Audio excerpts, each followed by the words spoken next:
Hello दोस्तों, नमस्कार। मैं एक चुटकुला गीत सुना रही हूँ। अब बहुत दिन के बाद मैं अपना वीडियो डाल रही हूँ। आप लोग को अच्छा लगे कमेंट करिए, बताइए गीत कैसा लगा। नमस्कार। छोटी छोटी बगिया में छोटे छोटे अम्मा सुगना तू के लेके ना, सुगना तू के लेके ना, डर बगिया में मड़ैया सुगना तू के लेके ना, डरे वो बगिया में मड़ैया सुगना तू अकेले के ना, डारी डारी घूमला सुगना पाते पाते घूमला मोर से जरिया तना, मोर से जरिया तना,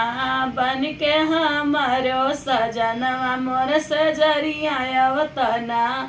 बन के हमर बलमुआ मोर से जरिया तना, छोटी छोटी बागिया में छोटे छोटे अम्मा पुतरी तू के लेके ना, डर बड़ी हवा पे मड़ैया पुतरी तू के लेके ना, डर बड़ी हवा पे मड़ैया चिड़ई तू के लेके ना, डारी डारी घुमलू चिड़ई पाते पाते घुमलू चिड़ई अब तू मोर से जरिया मोर पुतरिया बन के ना, चिड़ैया तू मोर से जरिया मोर पुतरिया बन के ना, छोटे छोटे बागिया में छोटे छोटे अम्मा पुतरी तू के लेके ना,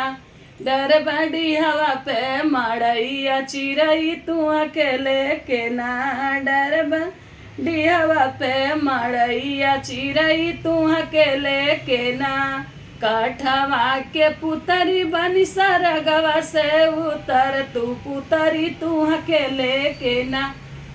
पुतरी तू के लेके ना, घूमती बगिया अरे बगीचा पुतरी तू के लेके ना।